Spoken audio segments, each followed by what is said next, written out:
अगर कबरी बिल्ली घर भर में किसी से प्रेम करती थी, तो रामू की बहू से, और अगर रामू की बहू घर भर में किसी से घृणा करती थी, तो कबरी बिल्ली से। रामू की बहू 2 महीने हुए मायके से प्रथम बार ससुराल आई थी। पति की प्यारी और सास की दुलारी 14 वर्ष की बालिका। भंडार घर की चाबी उसकी करधनी में लटकने लगी, नौकरों पर उसका हुक्म चलने लगा, और रामू की बहू घर में सब कुछ। सासजी ने माला ली और पूजा पाठ में मन लगाया। लेकिन ठहरी 14 वर्ष की बालिका कभी भंडार घर खुला है, तो कभी भंडार घर में बैठे बैठे सो गई। कबरी बिल्ली को मौका मिला, घी दूध पर अब वह जुट गई। रामू की बहू की जान आफत में और कबरी बिल्ली के छक्के पंजे। रामू की बहू हांडी में घी रखते रखते ऊँघ गई और बचा हुआ घी कबरी के पेट में। रामू की बहू दूध ढककर मिश्रानी को जिन्स देने गई और दूध नदारद। अगर बात यहीं तक रह जाती, तो भी बुरा न था। कबरी रामू की बहू से कुछ हिस्सा पर्च गई थी कि रामू की बहू के लिए खाना पीना दुश्वार। रामू की बहू के कमरे में रबड़ी से भरी कटोरी पहुंची और रामू जब आए तब तक कटोरी साफ चटी हुई। बाजार से मलाई आई और जब तक रामू की बहू ने पान लगाया मलाई गायब। रामू की बहू ने तय कर लिया कि या तो वही घर में रहेगी या फिर कबरी बिल्ली ही। मोर्चाबंदी हो गई और दोनों सतर्क। बिल्ली फंसाने का कटघरा आया, उसमें दूध मलाई, चूहे और भी बिल्ली को स्वादिष्ट लगने वाले विविध प्रकार के व्यंजन रखे गए, लेकिन बिल्ली ने उधर निगाह तक न डाली। इधर कबरी ने सरगर्मी दिखलाई। अभी तक तो वह रामू की बहू से डरती थी, पर अब वह साथ लग गई, लेकिन इतने फासले पर कि रामू की बहू उस पर हाथ न लगा सके। कबरी के हौसले बढ़ जाने से रामू की बहू को घर में रहना मुश्किल हो गया। उसे मिलती थी सास की मीठी झिड़कियां और पतिदेव को मिलता था रूखा सूखा भोजन। एक दिन रामू की बहू ने रामू के लिए खीर बनाई। पिस्ता, बादाम, मखाने और तरह तरह के मेवे दूध में औटाए गए, सोने का वक चिपकाया गया और खीर से भरकर कटोरा कमरे के एक ऐसे ऊंचे ताक पर रखा गया, जहां बिल्ली न पहुंच सके। रामू की बहू इसके बाद पान लगाने में लग गई। उधर बिल्ली कमरे में आई। ताक के नीचे खड़े होकर उसने ऊपर कटोरे की ओर देखा, सूंघा, माल अच्छा है, ताक की ऊंचाई अंदाजी। उधर रामू की बहू पान लगा रही है। पान लगाकर रामू की बहू सासजी को पान देने चली गई और कबरी ने छलांग मारी, पंजा कटोरे में लगा और कटोरा झनझनाहट की आवाज के साथ फर्श पर। आवाज रामू की बहू के कान में पहुंची। सास के सामने पान फेंक कर वह दौड़ी। क्या देखती है कि फूल का कटोरा टुकड़े टुकड़े, खीर फर्श पर और बिल्ली डटकर खीर उड़ा ही है। रामू की बहू को देखते ही कबरी चंपत। रामू की बहू पर खून सवार हो गया। न रहे बांस, न बजे बांसुरी। रामू की बहू ने कबरी की हत्या पर कमर कस ली। रात भर उसे नींद न आई। किस दांव से कबरी पर वार किया जाए कि फिर जिंदा न बचे, यही पड़े पड़े सोचती रही। सुबह हुई और वह देखती है कि कबरी देहरी पर बैठी बड़े प्रेम से उसे देख रही है। रामू की बहू ने कुछ सोचा, इसके बाद मुस्कुराती हुई वह उठी। कबरी रामू की बहू के उठते ही खिसक गई। रामू की बहू एक कटोरा दूध कमरे के दरवाजे की देहरी पर रखकर चली गई। हाथ में पाटा लेकर वह लौटी तो देखती है कि कबरी दूध पर जुटी हुई है। मौका हाथ में आ गया। सारा बल लगाकर पाटा उसने बिल्ली पर पटक दिया। कबरी न हिली, न डुली, न चीखी, न चिल्लाई, बस एकदम उलट गई। आवाज जो हुई तो महरी झाड़ू छोड़कर, मिश्रानी रसोई छोड़कर और सास पूजा छोड़कर घटनास्थल पर उपस्थित हो गईं। रामू की बहू सर झुकाए हुए अपराधिनी की भांति बातें सुन रही है। महरी बोली, अरे राम, बिल्ली तो मर गई। मांजी, बिल्ली की हत्या बहू से हो गई, ये तो बुरा हुआ। मिश्रानी बोली, मांजी, बिल्ली की हत्या और आदमी की हत्या बराबर है। हम तो रसोई न बनावेंगी जब तक बहू की सिर हत्या रहेगी। सासजी बोली, हाँ ठीक तो कहती हो, अब जब तक बहू की सर से हत्या न उतर जाए, तब तक न कोई पानी पी सकता है, न खाना खा सकता है। बहू, यह क्या कर डाला? महरी ने कहा, फिर क्या हो, कहो तो पंडित जी को बुलाए लाए। सास की जान में जान आई, अरे हाँ, जल्दी दौड़ के पंडित जी को बुला लो। बिल्ली की हत्या की खबर बिजली की तरह पड़ोस में फैल गई। पड़ोस की औरतों का रामू के घर तांता बंद गया। चारों तरफ से प्रश्नों की बौछार और रामू की बहू सिर झुकाए बैठी। पंडित परमसुख को जब ये खबर मिली, उस समय वे पूजा कर रहे थे। खबर पाते ही वे उठ पड़े। पंडिताइन से मुस्कुराते हुए बोले, भोजन न बनाना, लाला घासीराम की पतोहू ने बिल्ली मार डाली, प्रायश्चित होगा, पकवानों पर हाथ लगेगा।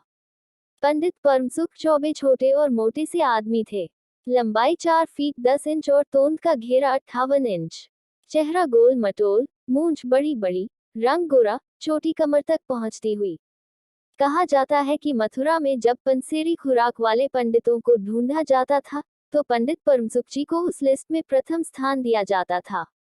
पंडित परमसुख पहुंचे और कोरम पूरा हुआ। पंचायत बैठी सास जी, मिश्रानी, किस्नू की माँ, छन्नू की दादी और पंडित परमसुख। बाकी स्त्रियां बहू से सहानुभूति प्रकट कर रही थीं। किस्नू की माँ ने कहा, पंडित जी, बिल्ली की हत्या करने से कौन नरक मिलता है? पंडित परमसुख ने पत्रा देखते हुए कहा, बिल्ली की हत्या अकेले से तो नरक का नाम नहीं बतलाया जा सकता, वह मुहूर्त भी मालूम हो, जब बिल्ली की हत्या हुई, तब नरक का पता लग सकता है। यही कोई 7 बजे सुबह, मिश्रानी जी ने कहा। पंडित परमसुख ने पत्रे के पन्ने उल्टे, अक्षरों पर उंगलियां चलाईं, माथे पर हाथ लगाया और कुछ सोचा। चेहरे पर धुंधलापन आया, माथे पर बल पड़े, नाक कुछ सिकुड़ी और स्वर गंभीर हो गया, हरे कृष्ण, हे कृष्ण, बड़ा बुरा हुआ। प्रातःकाल ब्रह्म मुहूर्त में बिल्ली की हत्या, घोर कुंभीपाक नरक का विधान है। रामू की माँ, ये तो बड़ा बुरा हुआ। रामू की माँ की आंखों में आंसू आ गए। तो फिर पंडित जी, अब क्या होगा, आप ही बतलाएं। पंडित परमसुख मुस्कुराए, रामू की माँ, चिंता की कौन सी बात है, हम पुरोहित फिर कौन दिन के लिए हैं। शास्त्रों में प्रायश्चित का विधान है, सो प्रायश्चित से सब कुछ ठीक हो जाएगा। रामू की माँ ने कहा, पंडित जी, इसीलिए तो आपको बुलवाया था, अब आगे बतलाओ कि क्या किया जाए। क्या जाए, यही एक सोने की बिल्ली बनवाकर बहू से दान करवा दी जाए। जब तक बिल्ली न दे दी जाएगी, तब तक तो घर अपवित्र रहेगा। बिल्ली दान देने के बाद 21 दिन का पाठ हो जाए। छन्नू की दादी बोली, हाँ और क्या, पंडित जी ठीक तो कहते हैं, बिल्ली अभी दान दे दी जाए और पाठ फिर हो जाए। रामू की माँ ने कहा, तो पंडित जी, कितने तोले की बिल्ली बनवाई जाए? पंडित परमसुख मुस्कुराए, अपनी तोंद पर हाथ फेरते हुए उन्होंने कहा, बिल्ली कितने तोले की बनवाई जाए? अरे रामू की माँ, शास्त्रों में तो लिखा है कि बिल्ली के वजन भर सोने की बिल्ली बनवाई जाए, लेकिन अब कलयुग आ गया है, धर्म कर्म का नाश हो गया है, श्रद्धा नहीं रही। सो रामू की माँ, बिल्ली के तौल भर की बिल्ली तो क्या बनेगी, क्योंकि बिल्ली 20-21 सेर से कम की क्या होगी। हाँ, कम से कम 21 तोले की बिल्ली बनवा के दान करवा दो, और आगे तो अपनी अपनी श्रद्धा। रामू की माँ ने आंखें फाड़कर पंडित परमसुख को देखा, अरे बाप रे, 21 तोला सोना। पंडित जी, ये तो बहुत है, तोला भर की बिल्ली से काम न निकलेगा। पंडित परमसुख हंस पड़े, रामू की माँ, 1 तोला सोने की बिल्ली, अरे रुपया का लोभ बहू से बढ़ गया। बहू के सिर बड़ा पाप है, इसमें इतना लोभ ठीक नहीं। मोल तोल शुरू हुआ और मामला 11 तोले की बिल्ली पर ठीक हो गया। इसके बाद पूजा पाठ की बात आई। पंडित परमसुख ने कहा, उसमें क्या मुश्किल है, हम लोग किस दिन के लिए हैं। रामू की माँ, मैं पाठ कर दिया करूंगा, पूजा की सामग्री आप हमारे घर भिजवा देना। पूजा का सामान कितना लगेगा? अरे, कम से कम में हम पूजा कर देंगे। दान के लिए करीब 10 मन गेहूं, 1 मन चावल, 1 मन दाल, मन भर तिल, 5 मन जौ और 5 मन चना, 4 पसेरी घी और मन भर नमक भी लगेगा। बस इतने से काम चल जाएगा। अरे बाप रे, इतना सामान! पंडित जी, इसमें तो 100-150 रुपया खर्च हो जाएगा, रामू की माँ ने रुआंसी होकर कहा। फिर इससे कम में तो काम न चलेगा। बिल्ली की हत्या कितना बड़ा पाप है, रामू की माँ। खर्च को देखते वक्त पहले बहू के पाप को तो देख लो। ये तो प्रायश्चित है, कोई हंसी खेल थोड़े ही है, और जैसी जिसकी मर्यादा। प्रायश्चित में उसे वैसा खर्च भी करना पड़ता है। आप लोग कोई ऐसे वैसे थोड़े हैं। अरे 100-150 रुपया आप लोगों के हाथ का मैल है। पंडित परमसुख की बात से पंच प्रभावित हुए। किस्नू की माँ ने कहा, पंडित जी ठीक तो कहते हैं, बिल्ली की हत्या कोई ऐसा वैसा पाप तो है नहीं, बड़े पाप के लिए बड़ा खर्च भी चाहिए। छन्नू की दादी ने कहा, और नहीं तो क्या, दान पुण्य से ही पाप करते हैं, दान पुण्य में किफायत ठीक नहीं। मिश्रानी ने कहा, और फिर मान जी आप लोग बड़े आदमी ठहरे, इतना खर्च कौन आप लोगों को अखरेगा। रामू की माँ ने अपने चारों ओर देखा, सभी पंच पंडित जी के साथ। पंडित परमसुख मुस्कुरा रहे थे। उन्होंने कहा, रामू की माँ, एक तरफ तो बहू के लिए कुंभीपाक नरक है और दूसरी तरफ तुम्हारे जिम्मे थोड़ा सा खर्चा है, सो उससे मुंह न मोड़ो। एक ठंडी सांस लेते हुए रामू की माँ ने कहा, अब तो जो नाच नचाओगे नाचना ही पड़ेगा। पंडित परमसुख जरा कुछ बिगड़ कर बोले, रामू की माँ, ये तो खुशी की बात है, अगर तुम्हें यह खरता है तो न करो, मैं चला। इतना कहकर पंडित जी ने पोथी पत्रा बटोरा। अरे पंडित जी, रामू की माँ को कुछ नहीं अखरता, बेचारी को कितना दुख है, बिगड़ो न। मिश्रानी, छन्नू की दादी और किस्नू की माँ ने एक स्वर में कहा।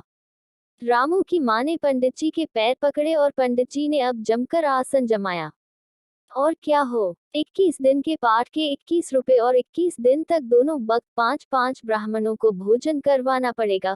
कुछ रुककर पंडित परमसुख ने कहा, सो इसकी चिंता न करो, मैं अकेले दोनों समय भोजन कर लूंगा और मेरे अकेले भोजन करने से 5 ब्राह्मण के भोजन का फल मिल जाएगा। ये तो पंडित जी ठीक कहते हैं, पंडित जी की टोन तो देखो। मिश्रानी ने मुस्कुराते हुए पंडित जी पर व्यंग्य किया।